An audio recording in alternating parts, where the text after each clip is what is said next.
Selamat malam, saya sedang dengan Sandy Jengkelmentain. Untuk UTS Komunikasi Persuasi, saya akan membahas analisis teori of resonant action pada kasus adopsi teknologi pembayaran digital oleh pengguna yang lebih tua. Dalam era digital, teknologi pembayaran elektronik semakin berkembang dan menjadi bagian penting dalam kehidupan sehari-hari. Bentuk kemajuan ini adalah munculnya aplikasi pembayaran digital yang memudahkan transaksi tanpa uang tunai. Namun, tidak semua kelompok usia mengadopsi teknologi secara merata.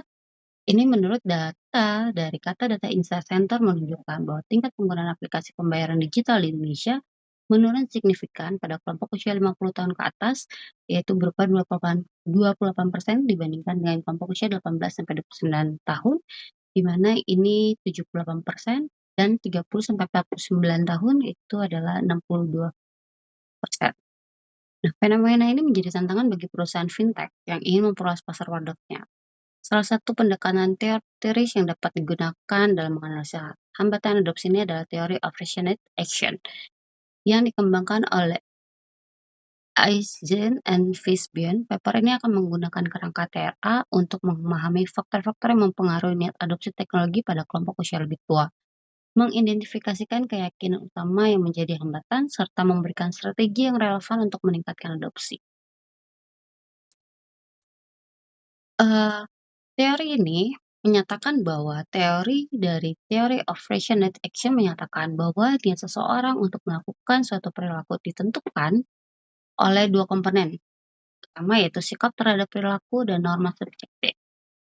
Sikap terhadap perilaku ini penilaian individu terhadap seberapa positif atau negatif melakukan perilaku tersebut, sedangkan norma subjektif persepsi individu terhadap tekanan sosial atau pengaruh dari orang-orang penting dalam hidupnya untuk melakukan atau tidak melakukan suatu perilaku.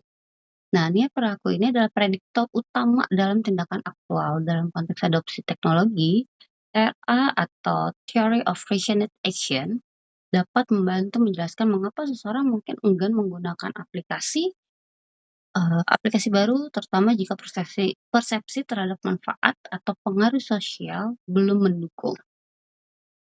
Nah, analisis kasus ini dengan menggunakan teori of resonant action ini adalah sikap terhadap penggunaan aplikasi. Beberapa pengguna yang lebih tua memiliki sikap sikap negatif terhadap teknologi baru karena kurangnya pemahaman.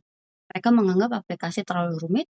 Kedua, yaitu kekhawatiran keamanan, takut terjadi penipuan atau pencurian data. Ketiga, kebiasaan lama lebih nyaman menggunakan uang tunai. Nah, lalu untuk norma subjektifnya itu adalah mempengaruhi perilaku adopsi, yaitu lingkungan sosial. Jika teman sebaya atau keluarga tidak menggunakan aplikasi, maka tidak ada dorongan sosial untuk menggunakannya.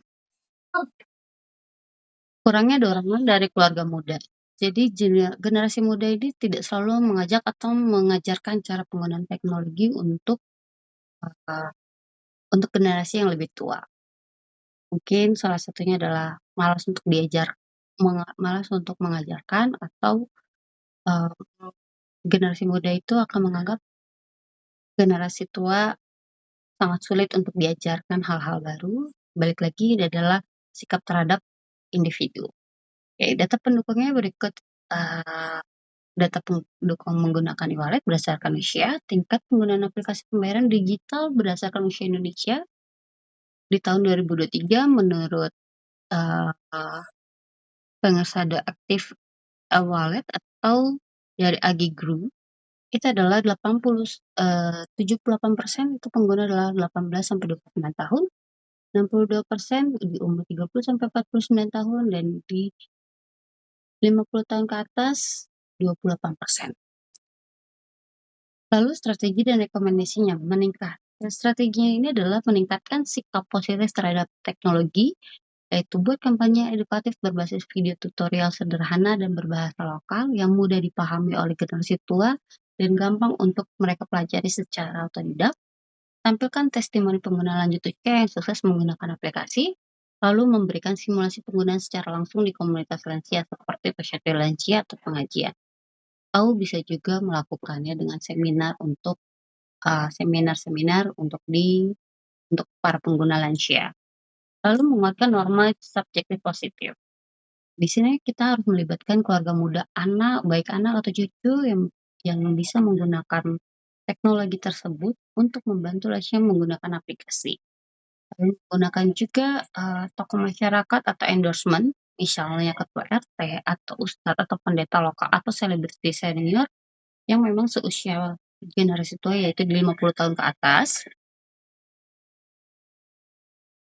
Jadi sehingga generasi tua yang melihat contohnya langsung, mereka termotivasi untuk mengikuti atau menggunakan aplikasi transaksi digital tersebut. Lalu kita juga untuk perusahaan fintech juga harus bisa menyediakan fitur khusus lansia, tampilan aplikasi dengan model lansia atau itu berupa huruf besar, antarmuka sederhana, lalu dukungan juga berupa dukungan customer service khusus lansia via telepon atau kunjungan langsung. Jadi ini bisa mempercepat atau bisa membuat generasi tua dapat mengadaptasi teknologi pembayaran secara digital secara signifikan. Oke, lalu untuk kesimpulannya adalah, adopsi teknologi pembayaran digital di kalangan pengguna yang lebih tua masih menghadapi banyak tantangan, baik dari sikap terhadap teknologi maupun norma sosial.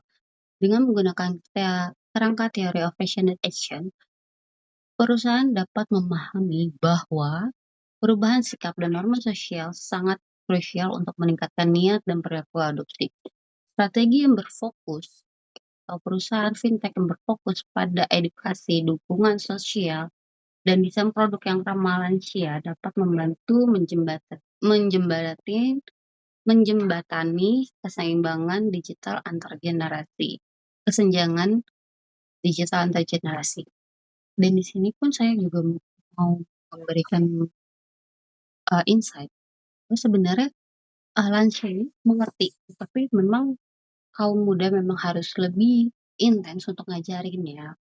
Lalu kita juga harus didukung video-video yang memang balik lagi tadi seperti tadi, video-video yang sangat-sangat mendukung, di mana mereka dengan cepat menangkapnya, karena balik lagi lansia itu dengan handphone yang cukup canggih saat ini, mereka akan kebingungan kalau tidak ada, instruktur atau instruksi yang jelas.